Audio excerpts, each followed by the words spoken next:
주회전에 올라오신 여러분을 주님의 이름으로 환영하고 축복을 드립니다. 유다의 흉년이 들었습니다. 엘리멜렉은 가족들을 이끌고 모압을 향해서 길을 떠났습니다. 엘리멜렉의 마음속에는 이러한 생각이 듭니다. 잠깐 동안 흉년을 피해서 풍요의 땅 모압에서 한미천 챙겨가지고 다시금 돌아오면 되지 않겠는가 하는 모압들이 그 마음 가운데 있었습니다. 그런데 상황은 전혀 다른 양상으로 흘러갑니다. 갑자기 엘리멜렉이 모압 땅에서 죽음을 맞이하게 됩니다. 이제 아내인 나오미와 두 아들들이 집안을 꾸려가야 됩니다. 그리고 두 아들은 모압 여자와 혼인을 하게 됩니다. 이렇게 모압에서 10년여 정도 이제 어렵게 정착하면서 삶을 살아가게 됩니다. 그런데 설상가상인가요? 그의 두 아들 또한 죽음을 맞이하게 됩니다. 이제 남은 사람은 나오미와 두 며느리뿐입니다. 그때 나오미의 삶 가운데 큰 의미의 소리가 들려옵니다. 유다 땅에 풍년이 들었다라는 소식이 들려옵니다. 그 소식과 함께 이 나오미는 마음속에 다시금 유다로 돌아가야 되겠다라는 결심이 들어서게 됩니다. 그리고 그의 며느리인 룻과 함께 유다 땅으로 돌아오게 됩니다.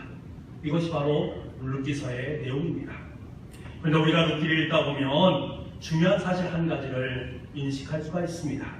룻기 1장에서 보면 가장 많이 등장하는 단어가 있는데 돌아오라, 돌아가라 라는 말입니다. 무려 이 말이 12번이나 등장을 하고 있습니다. 계속적으로 반복되는 단어 돌아오라, 돌아오라 라는 말, 돌아가라 라는 말. 이 말은 원래 히브리어로 보게 되면 슈브라는 단어를 씁니다. 슈브는 원래 두 가지 단어가 합성되어진 것입니다. 센이라는 단어와 토브, 베트라는 단어가 합성되어집니다. 센이라는 말은 파괴를 시킨다. 베트라는 말은 집이라는 뜻입니다. 다시 말하면 집을, 옛날 살던 집을 파괴시킨다. 지금 내가 살고 있는 집을 파괴시킨다라는 의미를 갖습니다. 다시 말하면 내가 지금까지 살아온 옛날 이 집에서 더 이상 살 수 없습니다. 그래서 이 집을 파괴하겠습니다 라는 결단과 함께 더 이상 이곳이 아닌 새로운 곳으로 나는 이사를 가겠습니다 라는 의미가 그 속에 담겨져 있습니다. 그래서 우리는 이 말을 잘 알고 있는 회개라는 말로 사용을 하고 있습니다. 그래서 슈브라는 이 말은 회개라는 말과 동일한 의미입니다. 그렇다면 하나님께서 나오미에게 들려주셨던 이 슈브라는 이 12번의 이 언어가 주는 의미는 너무나도 분명합니다. 모압에서 살던 집, 이제 그 집은 너의 집이 아니다라는 것, 그 집을 파괴시켜버리고 새로운 집, 하나님께서 허락하신 유다 땅으로 너의 인생을 되돌려라, 돌아가라 라고 말씀하시는 그 사랑의 음성이 그 속에 배어 있습니다. 이 단어가 룻기 1장의 배경으로 사용되고 있습니다. 유다의 풍년이 들었다는 소문과 함께 돌아오라는 이 음성이 중복되어서 계속적으로 이 나오미의 귓전에 들리게 됩니다. 돌아가라, 돌아가라, 돌아오라 라는 이 슈브란 말이 계속적으로 들려오게 됩니다. 여러분 생각해 보세요. 나오미의 얼굴은요 마리암입니다. 유다로 돌아가기 전에 그런 손가락질과 비웃음을 당할 수밖에 없는 상황 속에 놓여 있습니다. 유다로 가게 되면 남편도 이렇지요, 두 아들도 이렇지요. 그러다가 자신이 가지고 있는 것 아무것도 없는 거짓 신세가 되었습니다. 그렇게 돌아온 이 나오미를 누가 극진히 맞이하겠고 누가 반갑게 그를 맞이할 수 있겠습니까? 하지만 나오미는 돌아오라, 돌아오라 계속해서 말씀하시는 하나님의 음성, 그 음성을 들음으로 말미암아 용기를 내서 자리에서 박차고 일어나서 유다 땅을 향해서 나아갔던 것입니다. 그리고 그 소리를 따라서 유다 땅을 향해서 한 걸음 한 걸음 전진할 수 있었습니다. 여러분, 나오미의 남편 이 엘리멜렉, 원래 엘리멜렉이라는 이름의 뜻은 하나님은 나의 왕이시다라는 뜻입니다. 하나님은 나의 왕이시다라는 이름을 갖는 그 이름의 의미는 무엇이겠습니까? 내가 평생의 삶을 살면서 하나님을 내 인생의 왕으로 모시면서 살겠습니다 라는 결단이 그 이름 속에 담겨 있는 것 아니겠습니까? 그렇다면 엘리멜렉은 하나님은 나의 왕이시기 때문에 내 인생의 모든 것은 왕 대신 하나님께 의지되어지고 하나님께 물으면서 삶을 살겠습니다 그런 고백에 들어가 있다면 그가 모압 땅을 향해서 나아갈 때 그는 하나님 앞에 무릎을 꿇고 하나님께 물었어야 됩니다. 하나님, 내가 지금 모압으로 떠나는 것이 합당한 것입니까? 이곳에 흉년에 들어서 살기가 너무나 힘들고 어려운데 제가 모압 땅으로 가는 것이 하나님의 생각에 옳습니까? 저에게 말씀해 주십시오. 그때 하나님께서는 이 흉년은 잠시 동안 있을 것이다. 그 후에 흉년의 소식이 너희 삶 가운데 들려올 것이다. 모압 땅은 이방 땅이지 않느냐? 내가 원하는 것은 이방에 있는 땅이 아니라 바로 나의 땅 유다 땅을 원한다. 잠시 어렵지만 이곳에서 있었으면 좋겠다라는 하나님의 음성을 듣지 않았겠습니까? 하지만 여러분, 엘리멜렉은 하나님께 묻지 않았습니다. 이러면 그럴듯하게 하나님을 왕으로 모시고 있지만 정작 그의 삶은 하나님과 동떨어진 인생을 살고 있습니다. 그러하기에 모압 드럼을 꿈꾸며 이방 땅으로 나가게 된 것입니다. 그에게 있어서 유다의 흉년은 핑계거리에 불과했습니다. 하지만 여러분, 하나님은 그 가정을 너무나 사랑하셨습니다.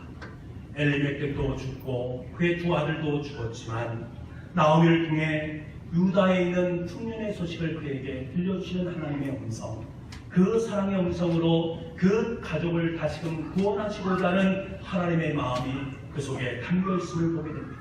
그래서 슈브라는 돌아오라 돌아가라 라는 이 말을 통해서 하나님의 사랑을 그에게 전하고 있는 것입니다. 사랑하는 성도 여러분, 하나님께서는 나오미에게 그렇게 말씀하셨듯이 지금 저와 여러분의 삶 가운데도 그렇게 말씀하고 계십니다. 오늘도 모압 드림을 꿈꾸며 내가 사는 땅은 이 땅보다는 이 땅이 지금 힘들고 어려우니까 나는 저 모압을 향해서 나아가야 되겠다라고 생각하는 사람들에게 지금 하나님께서는 말씀하고 계십니다. 오늘도 사실 민족 만족과의 이익을 위해서 부푼 가슴을 안고 모압 같은 세상을 향해서 떠나고 있는 또 다른 엘리멜렉들에게 주님께서는 지금 말씀하고 계십니다.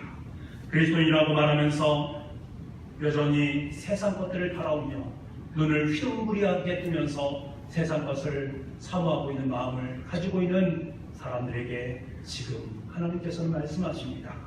여전히 하나님과 만물을 동일한 가치를 여기면서 세상과 교회를 오가면서 야합나리를 걸쳐가며 살아가는 우리 인생들에게 하나님께서는 지금 말씀하고 계십니다. 돌아오라 돌아오라 슈 계속해서 말씀하고 계십니다.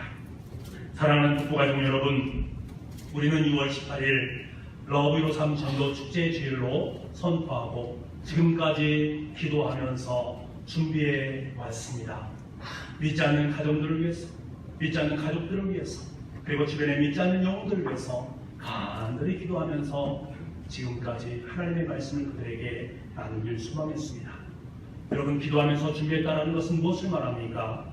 바로 주님께서 돌아오라 슈브 말씀하시는 그 말씀하심을 그들의 삶 가운데 전하는 것입니다. 오늘도 안타깝게 그들의 영혼을 구원하시기 위해서 속삭이시는 주님의 슈브의 소리를 그들에게 전하는 것입니다. 그때에 모압 땅에 있던 나오미가 이 하나님의 슈브 소리를 듣고 자리에서 박차고 일어났듯이 여러분께서 작정하신 전도 대상자분들, 여러분 믿지 않는 가족분들이 귓가에 주님의 슈브의 소리는 더욱더 강력하고 더 크게 그들의 영혼 속에 울려 퍼지게 될 줄 믿습니다. 그래서 벌떡 자리에 일어나서서 모압을 등지고 하나님의 땅인 유다, 다시금 말하면 청주 북부교회를 향해서 아름다운 발걸음을 단행할 줄 믿습니다. 그래서 이곳에서 오병이어의 놀라운 기적 역사를 함께 맛보는 아름다운 천국의 잔치를 맛보게 될 줄 믿습니다. 오늘 본문의 말씀을 통해서 하나님께서는요, 우리에게 동일하게 말씀을 하고 계십니다. 20절 말씀에 보면 땅의 모든 끝이요 내게로 돌이키라 라고 말씀하십니다. 땅의 모든 끝, 땅에 있는 모든 사람들을 의미합니다. 다시 말하면 이스라엘 민족들과 이방에 살고 있는 모든 백성들이 궁극적으로 돌아가야 될 곳, 돌이켜야 될 곳이 바로 하나님이다라는 사실을 너무나도 명확하게 말씀해 주고 있습니다. 여기서 말씀하는 이 돌이키다라는 말은 슈브와 똑같은 말인 파나라는 단어를 사용하고 있습니다. 아니 슈브보다 더 깊은 의미가 그 속에 담겨져 있습니다. 그래서 원래 성경이 바뀌기 전에 개역 한글이었지 않습니까? 그래서 이 돌이킨다라는 단어를 악망한다라는 뜻으로 해석을 했습니다. 사실은 이 뜻이 훨씬 더 좋은 뜻 같습니다. 원래 악망한다, 이 파나라는 말은 무엇을 향해서, 무엇을 향하여 돌이키다. 지금 이곳을 바라보는 눈을 돌이켜서 저곳을 바라본다. 이제 전혀 이곳을 바라보지 않는다라는 말로 쓰일 때 쓰는 단어가 파나라는 단어입니다. 다시 말해서 여호와를 악망한다라는 말은 세상을 향해 눈을 들었던 내 눈이 더 이상 세상을 바라보는 것이 아니라 하나님을 향해서 내 눈을 고정하겠습니다 라는 뜻입니다. 믿음의 눈으로, 영의 눈으로 구원의 하나님만을 바라보는 인생이 되겠습니다 라는 강한 의미가 이 속에 담겨져 있는 것입니다. 그런데 여러분, 놀라운 사실은 나에게 돌이키라, 그리하면 구원을 받으리라, 이 말씀은 단순히 이스라엘 백성들에게만 들려주신 하나님의 음성이 아니라는 것입니다. 이 음성은 이스라엘 백성들을 넘어서 온 천하 만민에게 다 울려 퍼지고 있습니다. 당시로서는 이것은 불가불가한 일입니다. 왜? 구원은 이스라엘 백성들에게 있어서만 국한된 것이라고 여겼기 때문에 그렇습니다. 하나님의 구원은 우리 이스라엘 백성들에게만 있는 것이다. 이방 사람들에게는 이 하나님의 구원이 없다라고 여기는 사람들이 대부분이었습니다. 그리고 이스라엘 백성들의 마음속에 이것이 있습니다. 우리가 지금 바벨론 땅에서 포로의 인생을 살고 있는데 이 힘들고 어려운 상황 속에서 우리를 구원한 메시아가 우리를 통해서 반드시 오실 터인데, 저 이스라엘 민족, 저 예루살렘 성전으로부터 우리 가운데 분명히 그 메시아가 오실 것이다 라는 생각을 그들은 마음속에 품었습니다. 그 메시아가 올 것이기 때문에, 우리를 구원하실 것이기 때문에 이 구원은 우리에게만 속한 것이다 라는 선민사상을 굳게 믿고 있었다는 것들입니다. 그런데 하나님의 계획은 전혀 그렇지 않았습니다. 전혀 예상하지 않던 곳에서 이스라엘의 구원의 역사가 펼쳐지고 있는 것을 보게 됩니다. 그것이 과연 어디인가? 페르시아 왕 고레스를 통해서입니다. 하나님께서는 1절 말씀에 고레스를 뭐라고 말합니까? 하나님의 기름 부음을 받은 자라고 지칭하고 있습니다. 그리고 하나님의 손에 의해서 붙잡힌 바 되어진 사람이라고 말을 하고 있습니다. 여기서 말하는 붙들다라는 말은 원래 힘이 전혀 없는 사람이었습니다. 그런데 그에게 새로운 힘과 능력을 허락하여 주신다라는 의미가 붙든다라는 의미 속에 담겨져 있어요. 다시 말하면 원래 고레스라는 사람은 힘도 없고 능력도 없는 사람이었습니다만 하나님께서 그를 강력한 하나님의 손으로 붙잡아 주셔서 온 열방을 통치하는 제국의 위대한 왕으로 삼아주셨다. 이것이 바로 하나님께서 행하신 놀랍고 강력한 역사다라는 것을 지금 말씀을 통해서 우리에게 들려주고 계신 것입니다. 그렇다면 여러분, 하나님께서 이처럼 연약한 고레스를 통해서 열왕의 정복자로 우뚝 세우신 이유가 무엇일까? 이스라엘 백성들을 구원한 구원자로 그를 세우신 이유가 무엇일까? 우리는 그 이유를 분명히 깨달아야 됩니다. 그 이유가 3절부터 5절까지 말씀에 잘 기술되어 있습니다.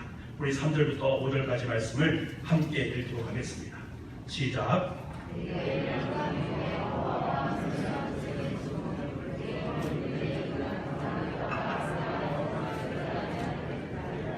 내가 나의 종 야곱, 내가 택한 자 이스라엘, 곧 너를 위하여 내 이름을 불러 너는 나를 알지 못하였을지라도 내게 칭호를 주었노라. 나는 여호와라, 나 외에 다른 이가 없나니 나밖에 신이 없느니라. 너는 나를 알지 못하였을지라도 나는 내 띠를 공일 것이요. 아멘. 하나님께서 고레스에게 이런 파격적인 능력과 기회를 주신 그 이유는 다른 것이 아닙니다. 하나님의 존재를 드러내기 위함입니다. 하나님의 영광을 드러내기 위해서 하나님께서는 그러한 일을 단행하셨다는 거예요. 고레스의 활동을 통해서 이스라엘의 하나님 여호와를 널리 알리고 여호와가 유일한 하나님 되심을 만민에게 알리기 위해서 하나님은 지금 고레스를 사용하고 계십니다. 오직 여호와 한 분만이 참신이다라는 사실을 깨닫게 하시기 위함이 그 속에 담겨져 있습니다. 그래서 오늘 말씀을 통해서 보십시오. 하나님께 계속해서 강조하신 말씀이 무엇입니까? 이 강조가 단순히 이스라엘 백성들에게만 강조되는 것입니까? 아니에요. 저와 여러분에게도 동일하게 강조된 것입니다. 3절 말씀에 나 여호와 이스라엘의 하나님인 줄을 내가 알게 하리라. 5절 말씀에 나는 여호와라 나 외에 다른 이가 없나니 나밖에 신이 없느니라. 6절 말씀에 나는 여호와라 다른 이가 없느니라. 7절 말씀에 나는 여호와라 이 모든 일을 행하시는 자니라. 8절 말씀에 나 여호와가 이 일을 창조하였느니라. 그렇습니다. 나는 여호와라 나 외에 다른 신이 없다. 나 외에 구원의 영광을 맛보게 할 신이 없다라는 말씀입니다. 여호와 하나님께서 빛도 창조하시고 어둠도 창조하시고 평화도 만드시고 재앙도 환난도 만드시는 하나님이십니다. 새로운 구원의 역사도 창조하실 수 있는 우주적인 하나님이십니다. 오직 여호와 한 분만이 이 일을 함께 하시는 줄 믿습니다. 나는 여호와라 나 외에 다른 신이 없다. 이 말씀하시는 주님의 음성에 귀를 기울일 수 있기를 원합니다. 왕정시대에 백성들에게 가장 큰 기쁨이 무엇인가? 왕이요 백성들 앞에 자기 자신을 드러낼 때가 가장 귀한 시간이라고 합니다. 왕이 의관을 정지하고 모습을 다 드러내게 되면 그때가 온 나라의 축제일이라고 합니다. 그러면 왕은 자신의 선물을 보따리를 싸서 백성들에게 그 선물을 나누어주는 것이지요. 이런 마찬가지의 모습입니다. 하나님을 믿는 우리들에게 가장 큰 축복이 무엇입니까? 여호와 여러분의 인생 속에 가장 큰 축복이 무엇입니까? 하나님께서 우리의 삶 가운데 말씀으로 나타내 주신 것입니다. 하나님께서 내 삶 앞에 나를 만나 주시는 인격적인 만남, 그것이 우리 삶 가운데 가장 큰 축복이라는 것입니다. 하나님께서 자기 자신을 드러나게 되면 마치 아침 햇살이 어둠을 뚫고 이 세상을 비추는 것과 마찬가지입니다. 그렇게 되면 그동안의 추위와 아픔과 불안 모두가 사라짐으로 말미암아서 환한 새로운 세상이 우리의 삶 가운데 도래되는 거예요. 사랑하는 성도 여러분, 바로 하나님께서 저와 여러분에게 유일하신 참 하나님으로 드러나신 줄 믿습니다.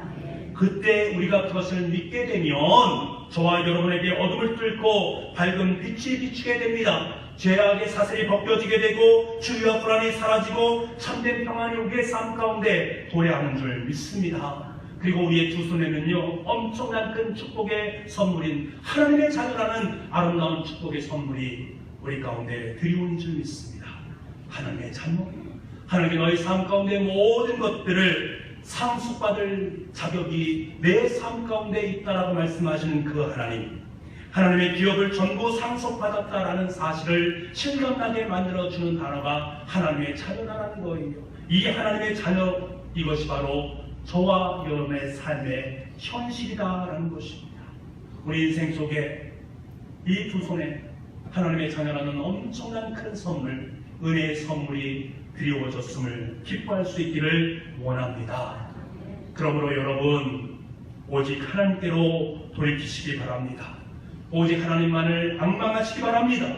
그곳에 진정한 구원이 있음을 확연하게 믿으시기 바랍니다. 아니, 이 위대한 진리의 말씀, 이 위대한 복음을 온 세상 가운데, 온 우리 가운데 전할 수 있는 저와 여러분의 삶이 될 수 있기를 간절히 소망합니다. 주님을 앙망한다라는 것은 믿음의 눈으로, 영적인 눈으로 주님을 바라본다라고 말씀드렸습니다. 주님을 앙망하는 것, 주님께로 돌이키는 것, 이것이 저와 여러분이 해야 할 전부인 줄 믿습니다. 그런데요, 세상을 보십시오. 주님만을 바라보게 하는 것, 주님만을 앙망하지 못하게 만드는 것, 그것들이 얼마나 많이 있는지 모르겠습니다. 거짓 신들이 있고요, 무신론이 판을 칩니다. 자신의 능력을 신뢰하라고 말합니다. 위대한 사상과 너무나도 많은 지혜서들이 우리 가운데 넘쳐나고 있습니다. 위대한 영웅을 바라보라고 하지요. 경제가 최고라고 말하면서 계속해서 경제적인 삶을 살아가는 것이 성공이라고 우리 인생을 부추기고 있습니다. 내 속에 옳은 대로 행동하는 것이 다른 것이다. 그렇게 살아가라고 세상은 우리에게 끊임없이 말을 하면서 하나님과 나 사이의 관계를 끊어놓고자 하는 것들이 너무나 많이 있음을 보게 됩니다.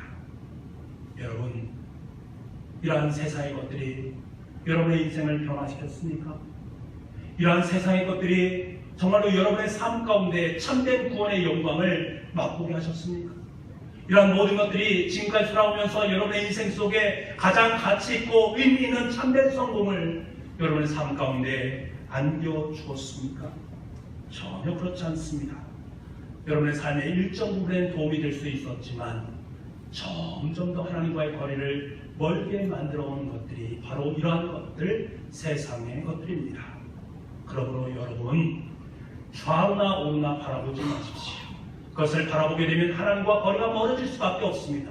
좌우나 우나 바라보는 것이 아니라 오직 하나님만을 바라보면서 앞으로 전진할 수 있는 여러분 될 수 있기를 원합니다. 이것이 바로 주님께 돌아가는 것, 주님을 앙망하는 것임을 기억할 수 있는 여러분 되기를 원합니다.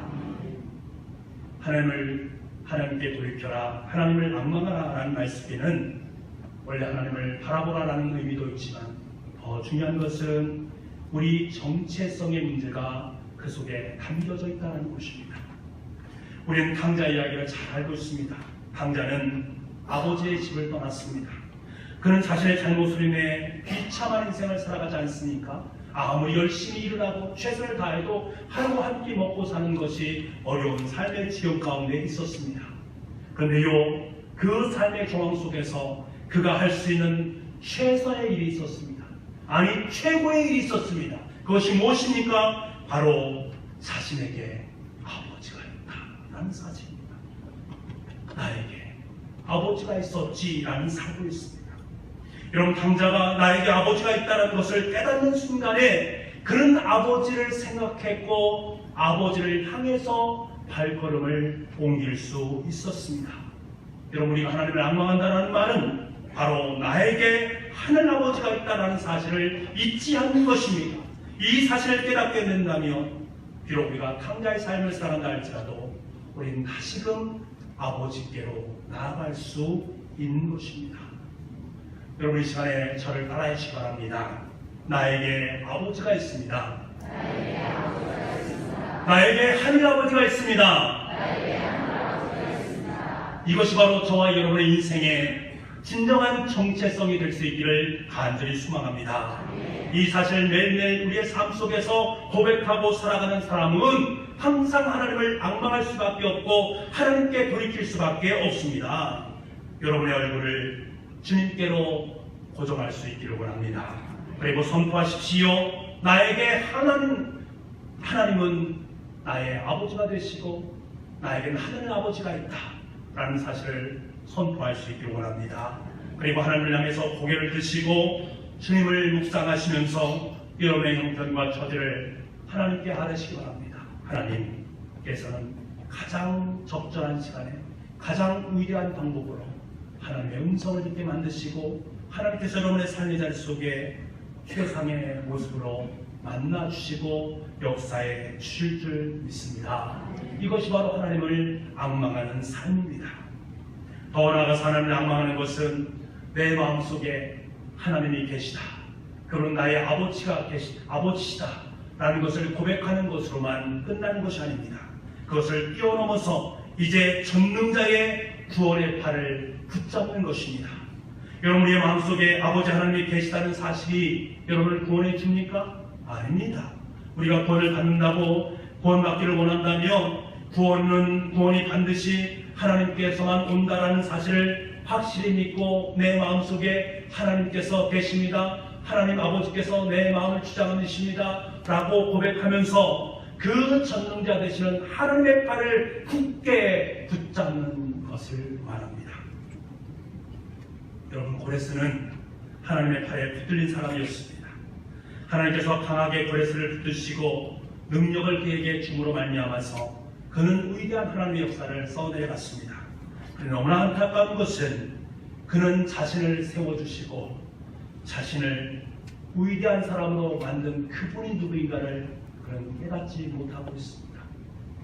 온 제국을 다 누릴 수 있는 사람, 자신의 모습은 너무나 초라하고 연약했는데 자신에게 용기와 힘을 주어서 이 모든 것을 행할 수 있도록 만들어주신 그분이 누군지를 그는 깨닫지를 못하고 있습니다. 그래서 하나님 앞으로 돌아가서 하나님께서 어떤 분인가를 깨닫고 회개하면서 하나님을 앙망했다라는 기록을 아무리 찾아보아도 없습니다. 오히려 그는 자기가 숭배하는 말뚝신을 이름으로 이스라엘 민족을 귀환시키고 있는 그의 모습을 보게 됩니다. 포로 귀환 명령 자체도 정치적인 것을 위해서 이 일을 사용한 것입니다. 하나님께서는 그에게 숨어서 하나님의 거룩한 역사를 펼쳤지만 그는 정작 그것이 하나님의 역사였다라는 사실을 깨닫지 못한 거예요. 만약 고레스가 전쟁에서 승리케 하셔서 열방을 통치하신 분이, 통치케 하신 분이 유일하신 하나님, 전능하신 하나님, 창조주 하나님 되신다라는 사실을 깨달았다면 아마도 역사는 많이 변했을 것입니다. 하나님께서 친히 그에게 나타나셔서 내가 오른손으로 너를 붙들었다. 그리고 너에게 열국을 항복시키고 열방을 얻게 만들었다. 나는 여호와다. 나 외에 다른 신이 없다. 나는 온 천지를 창조한 여호와다. 그렇기 때문에 나를 앙망하고 나에게서 구원을 받아라. 내가 좀 돌이켰으면 좋겠다라는 주님의 음성이 그 가운데 있습니다. 그렇다면 그는 그 음성을 마음속에 깨닫고 말씀하신 그분의 발을 덥석 붙잡아야 되는데 그렇게 하지 못했습니다. 아니, 하나님께서 그를 덥석 붙잡아 주셨는데 그는 지금 그 손을 뿌리치고 있습니다. 그래서 하나님을 앙망하지 못했고 참된 구원을 경험하지도 못했습니다. 일시적이나마 하나님의 엑스트라 역할을 담당했던 것이지요. 얼마나 안타까운 일인지 모르겠습니다. 하지만 여러분, 하나님을 앙망하는 사람은 하나님의 말씀이 자신에게 들이올 때에 그 말씀을 가슴판에 새기는 것입니다. 하나님께서 나의 아버지가 되신구나. 그것을 가슴판에 새기면서 덥석 전능자의 구원의 팔, 그분이 바로 하나님이심을 믿고 주님이심을 믿고 그분을 덥석 붙잡는 것, 그것을 말합니다. 그 사람이 바로 하나님을 앙망하는 사람이요 하나님께 돌이킨 사람입니다. 12회를 혈중하는 여인이 있지 않습니까? 많은 의원들에게 다가갔지만 재산을 탕진할 정도로 그를 고쳐줄 수 있는 사람이 아무도 없었습니다. 소망을 잃고 절망하는 순간에 그녀의 삶 속에 들려오는 음성이 있었습니다. 예수님께서 그의 삶 가운데 소문으로 음성이 들려옵니다. 예수님은 그녀에게 다가가지 않으십니다. 소문으로만 자신의 존재를 드러내십니다. 그 소문을 듣는 여인은 내가 저 예수님께 옷깃에 손을 대기만 해도 나는 구원이 있을 것이다 라는 확신의 마음을 품게 됩니다. 그리고 난 다음에 예수님의 뒤쪽으로 가서 어렵게 많은 사람 해치고 뒤쪽으로 와서 예수님의 옷자락을 잠시 동안 만집니다. 전능자의 구원의 팔을 붙잡는 순간이지요. 그 짧은 순간이었지만 예수님은 그녀에게 주목했고 그녀의 병을 보셨고 그녀의 병을 고쳐주셨습니다. 그로 말미암아 그녀는 참된 구원을 맛보게 되었습니다. 딸아, 내 믿음이 너를 구원하였으니 평안히 가라 라고 말씀하십니다. 여러분, 이것이 바로 주님을 앙망하는 것입니다. 짧은 순간이지만 잠깐이지만 주님의 팔을 붙잡는 것으로 그녀는 영원한 구원의 영생, 아름다운 주님의 자녀로서의 삶을 살아갈 수 있었습니다. 하물며 매일의 삶 속에 내가 주님의 팔을 붙잡는 삶을 살겠습니다 라고 고백하면서 날마다 주님을 앙망하고 주님께로 돌이키는 우리들에게는 얼마나 큰 하나님의 복됨이, 하나님의 은혜와 하나님의 감격과 하나님의 기쁨이 넘쳐나겠는가. 상상만 해도 너무나 감격스럽습니다. 사랑하는 북부가족 여러분, 여러분 전능자의 권능의 팔이 아니고는 어떤 팔도 우리를 구원할 팔은 없음을 믿으시기 바랍니다. 오직 예수 그리스도의 피가 아니고서는 어떤 것도 우리를 구원할 수 없음을 꼭 기억할 수 있기를 원합니다. 여러분의 삶 가운데 다가오시는 그 하나님의 손을 덥석 붙잡을 수 있는 저와 여러분 될 수 있기를 원합니다. 그 손은 권능의 손이요 능력의 손입니다. 우리를 통해서 역사하실 하나님의 손인 줄 믿습니다. 이사야서는 하나님을 앙망한다는 말을 너무나도 분명하게 이렇게 고백하고 있습니다. 오직 여호와를 앙망하는 자는 새 힘을 얻으리니 독수리가 날개치며 올라간 것 같을 것이요 다른 박자라 해도 곤비하지 아니하겠고 걸어가도 피곤치 아니하리로다. 여러분, 우리가 여호와를 앙망하는 삶을 살아가게 되면 독수리가 날개치며 올라간 것 같은 은혜를 경험할 수 있다는 거예요. 시원하게 상공을 향해서 거침없이 쏟아오는 독수리의 그 이미지가 온갖 어려움과 굴레 속에서 몸부림치는 바벨론 땅에 있는 포로된 사람들에게 얼마나 큰 소망이요 얼마나 큰 기쁨으로 다가왔겠습니까? 마찬가지 모습입니다. 현재 나의 삶 자체가 바벨론 땅의 포로처럼 곤고가 있고 박해가 있고 괴로움이 있고 환난 가운데 있다면 이 말씀보다 최상의 가치의 선물이 과연 어디에 있겠습니까? 하나님의 선물, 그 누구도 피곤치 않고 힘차게 전진할 수 있는 독수리의 그 은혜를 허락하신 그 선물을 우리가 받을 수 있는 것은 여호와 하나님을 앙망하는 것입니다. 하나님을 바라보는 것입니다. 하나님께 돌이키는 삶을 살아가는 것입니다. 하나님께로 돌이켜 구원을 받으라. 나는 하나님이다. 다른 이로서는 구원이 없다라고 말씀하시는 이 하나님의 음성을 듣고 여러분의 마음속에 음성을 받아들이고 그 음성을 덥석 붙잡는 삶입니다. 그리고 이 음성을 이제는 여러분 믿지 않는 영혼들에게, 여러분 가족들에게 온 의에 아름답게 선포하는 것입니다. 하나님께서 저와 여러분을 통해서 세상을 향해서 독수리처럼 날개를 내서 세상을 해서 높이 날아서 온 세상에 하나님께로 돌이켜 구원을 받으라. 나는 하나님이라. 다른 이가 없다. 라는 이 놀라운 구원의 소식을 아름답게 나눌 수 있는 저와 여러분의 삶이 될 수 있기를 간절히 소망합니다. 기도하겠습니다. 하나님 아버지, 우리에게 하나님께 돌이키는 것이 하나님을 앙망하는 삶이요 우리 삶의 전부임을 깨닫게 하시니 너무나 감사합니다.